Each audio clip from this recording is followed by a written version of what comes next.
today. Thanks, y'all. I'm Heidi Miller. I use she, her pronouns. I'm the development manager for Yellowhammer Fund, an abortion fund and reproductive justice organization based here in Alabama and serving the Deep South. I just want to thank everyone for being here today. Thank you for joining us to advocate for bodily autonomy and bodily rights. It's more important than ever in this age of misinformation to be able to get accurate information and to also just be able to go talk to our lawmakers who we pay to represent us. They are meant to represent their constituents, and so often when we see these very regressive policies, we know that that is not actually what Alabamians want, what Alabamians need. Alabamians need to be able to talk about their bodies, know about their bodies, and understand what's happening to them, what's happening to their bodies, and be able to have that independence and autonomy that they need and deserve. I'm happy to pass along the mic to our first speaker up. If they are ready, Alyssa Perry from URGE is going to come say a few words for us. Alyssa, whatever you want.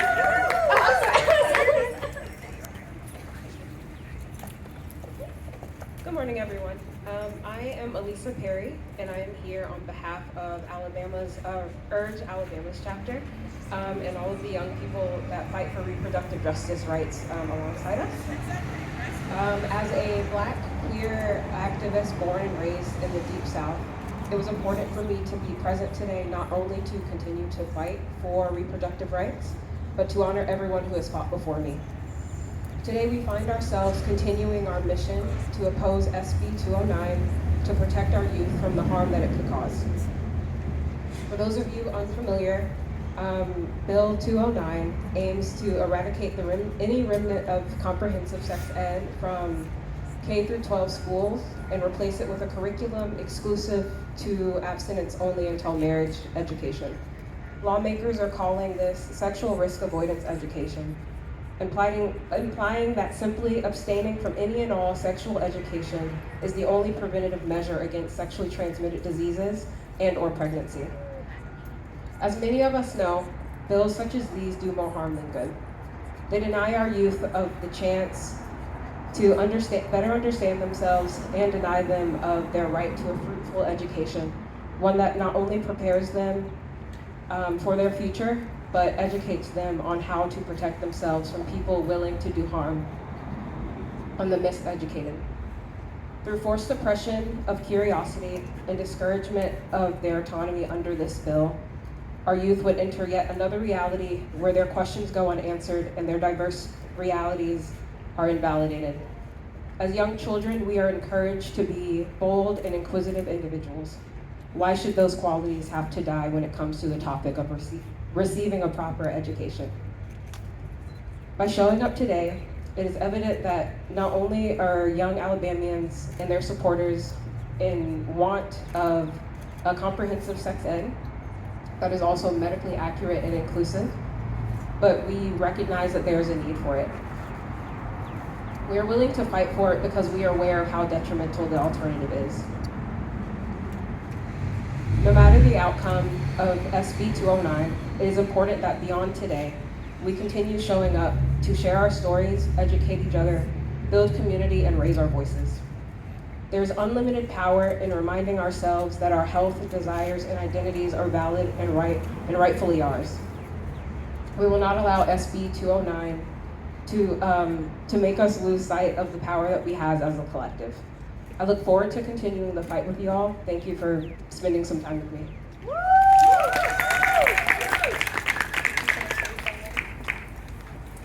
All right, next I'm very excited to announce we are going to hear from a local professional, Dr. Sharose. Please share your wisdom with us. Thank you so much. Hey y'all, okay, this is a rally. I need the energy, okay? That's what I came up here for. I'm on caffeine, I don't know how to stop talking, so this is what we're here for. I'm gonna say a lot of what everyone already said. I'm gonna give you a different perspective. I'm coming to you as a mom, I'm coming to you as a wife, I'm coming to you as a bisexual Black woman, I'm coming to you as a loved one of a transgender person, and as a medical professional. As a pelvic floor physical therapist, I spend my days treating the literal foundation of our human body. Yet, I am consistently surprised when my adult patients do not understand what their own anatomy is or the most basic functions. This lack of basic knowledge and education isn't a personal failure, it is a systemic one though. And that's why I'm here deeply concerned about SB 209. SB 209 seeks to mandate abstinence only until marriage, right? So as a sole curriculum for our education in our K-12 public schools. And while our proponents will claim that this protects our youth, we know that's not the case, right? We know what's really happening is folks are getting less education, less understanding, and not being able to make their own decisions on their bodies. My medical experience leads me to believe that this leads to a lifetime of preventable health struggles. In my practice, I often see adults who are shocked to learn that their pelvic floor, a complex group of muscles supporting your bladder, your testicles, your uterus, all of that can even be controlled. Many pelvic floor dysfunctions, including chronic pain and urinary leakage, actually start in adolescence. It starts before people even know what's going on. Without an education that covers how the body functions, anatomy, reproductive health, young people miss the window to recognize early warning signs. They grow into adults who believe that leaking when they sneeze and laugh is normal, and pain during intimacy is okay, rather than a treatable condition. Alabama already has the 5th highest teen birth rate in the country, okay? That's 5 fingers. This data is a glaring signal that abstinence only does not prevent sexual activity. It only ensures that when activity happens, that there's less necessary safety and health around it. Comprehensive sex education is not just about preventing pregnancy or STIs. It's about health literacy. It empowers our students to understand the physical and biological functions of their bodies. It distinguishes fact-based medical information from the stuff they're getting on social media. It identifies boundaries and it builds consensual, healthy, safe relationships. We want to reduce the mental health struggles that our LGBTQI plus folks are dealing with and providing them inclusive, stigma-free information. We are failing our children, our youth, our young people if we send them into adulthood without a manual for their own bodies. I urge you to contact your senators, your representatives, the people inside this building right now, and tell them, no, we do not want you to vote yes on SB 209. We want no on SB 209. So instead support a curriculum that's medically accurate, that is inclusive and rooted in the science of human health. Our young people deserve to be the experts of their own bodies. Let's give them that education so they can do that and make that possible. Thank y'all. Thank you so much, as always, Dr. Shrose. All right, I lost track of Francis. Oh, yeah, okay, there you are. Francis, do we have any comments from our Zoom live stream? So we have been doing a Zoom live stream to make this as accessible as possible for folks who literally couldn't physically make it here to the State House steps today. So we've been, hopefully, are we having technical issues? And we're having technical difficulties, unfortunately. I think my teammate, shout out to my teammate Francis, is helping us out real quick. But one of the biggest things about this is we just try to make this as accessible as possible for all ages, all demographics, and then for even the folks who could not physically make it. We want to make sure that Alabamians know what's going on, that they're as informed as possible, especially with matters of reproductive justice and matters of bodily autonomy. So I'm gonna give Francis a minute. Anisha, would you be willing to step in the interim? We're going to bring up the amazing Anisha Hardy again, Executive Director of Alabama Values Progress. I know she has a fabulous call to action because this is, yes, we are in the here and now for this press conference and this rally, and we want this energy to continue. We want y'all to continue to bring this energy right up the steps into the State House, talk to your representatives, talk to your senators, make sure that they know how you feel, that not all Alabamians are monolith, that we really want comprehensive sex ed for our young people. All right, we are still working out those technical difficulties, so Anisha, yeah. Sorry about that, friend. If you're ready. That's okay. Look, y'all, we call this the people's house, right? I think the big thing here, and even as we go inside and learn, to move to the next phase of Advocacy Day, that I want folks to leave here with understanding that SB209 and bills like SB209 are often hidden under common sense policy or something that's good for the community, right? So SB209 has been sold as education reform, but I want folks to know that that's a lie. This is not about protection. This is about control.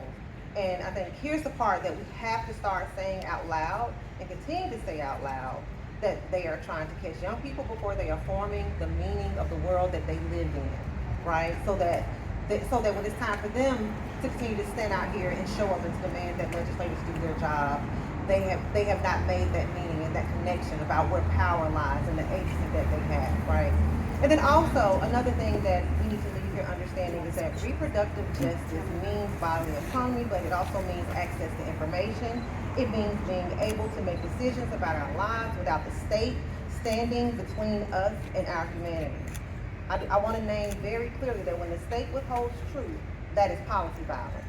When it censors education, that is policy violence. When it replaces public health with fear-based ideology, that is, guess what? Policy violence. We have to start naming these things for what they are, right? But I do want to say, even as we go in here today, there's one thing that they always underestimate, and that is us. They underestimate our collective, memory. They underestimate the blueprint that our ancestors left us. They underestimate, our organizing. They underestimate our radical imagination. So even as we fight SB 209, even as we demand that lawmakers do their job and work for the people, we cannot let bad policy shrink our vision for the world that we want, right? Because even, I said it before, even as we tell them to vote no, if they so happen to vote, vote yes, it does not get to decide who we are and who we become. We will still teach our children the truth. We will still protect each other. We will still organize. We will still imagine beyond this moment.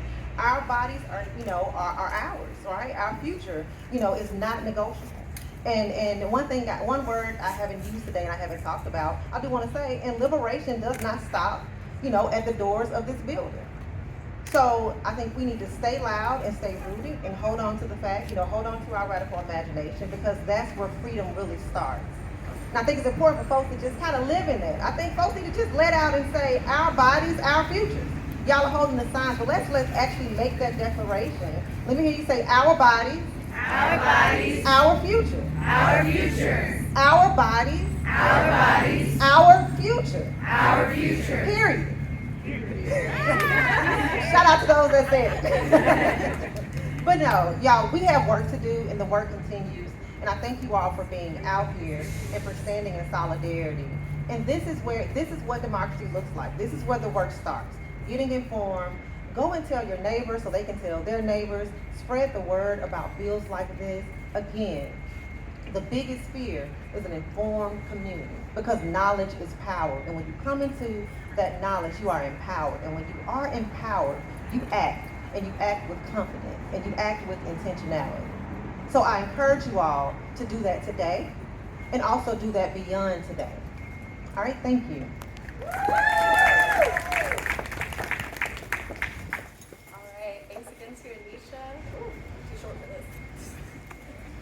All right, so if you are on our virtual live stream, you have like a few minutes left to leave a comment if you want to let your legislators know how you feel about SB 209 and abstinence-only sex ed. Please drop it in the comments. In the meantime, we're going to bring up Yellowhammer Fund's digital organizer, Frances Wallace, to share a few words.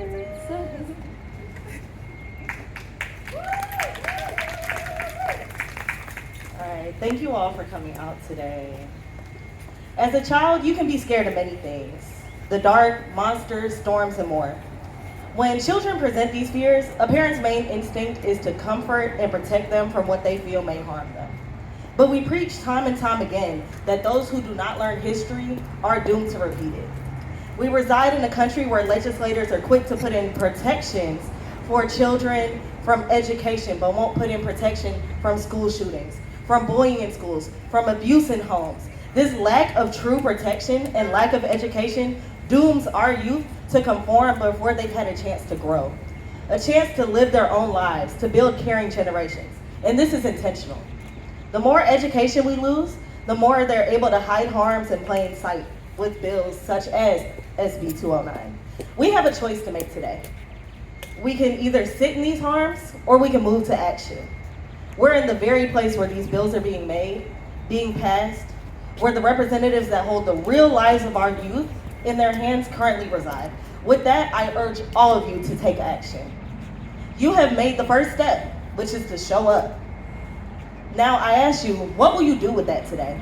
Our representatives are right upstairs. So as we go inside, keep in mind what power your voice has. You have not only your voice today, but the voice of the people who cannot be here today, wishing they could speak through you. Use your voice for them. If our reps can have the audacity to harm us, then we can have the audacity to fight back. For you, for me, and for all of Alabama. Thank you. Y'all ready to go up there? Y'all ready to actually speak to our reps today?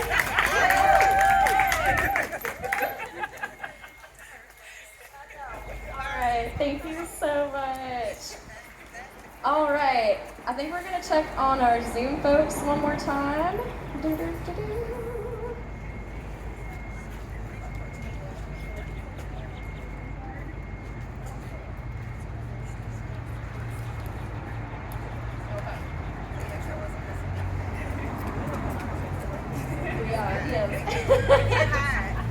Absolutely. We're asking if there are any legislators out here, and we're like, well, if they're not, they can't hide. We're about to go find them.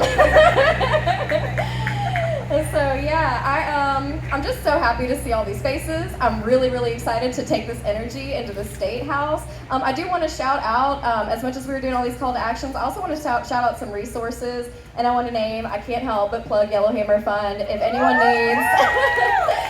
If anyone in Alabama or Mississippi needs legal, safe, out-of-state abortion care, please hit us up. We will take care of your flight, your lodging, your gas, your hotel stay, childcare, and of course the cost of the procedure itself. I also want to name, if anyone needs free emergency contraception, you can get it for free from Yellowhammer Fund. We'll send it discreetly straight to your door, and that's the same thing for anyone in Mississippi, Alabama, and the Florida Panhandle. So as much as that we are here, we're talking to our legislators, I just want to make sure everyone also has like their needs covered and their basic resources met at the same time. And we were in a big battle, a big lawsuit. Our state attorney general threatened anyone helping abortion seekers, which was us. So we've only been able to fund abortions again since last March after we won that lawsuit and faced that huge legal battle. So I just wanted to name that is, we just want to get the word out and make sure that everyone knows that that is a resource that is up and running again and available to folks who need it. And yeah, it really does, just like the dichotomy of them trying to restrict sex ed even further in a state with a total abortion ban with no exceptions for rape or incest is really, truly wild. And anything we can do to combat that and to combat the misinformation and the stigma and the judgment attached, we will be continuing to do so. So thank y'all so much. Thank y'all for coming out. Francis, do we have any comments? You know what, that's okay. I see the folks on Zoom, I see y'all on live stream, and y'all are here with us. We're sharing that energy. Does anyone else have anything before we wrap things up here? Also, I just love all the signs. Thank y'all so much. And I think that is it. Thank y'all so much. Our bodies, our futures. Let's take this energy into the State House and talk to our representatives, y'all. Thank you so much.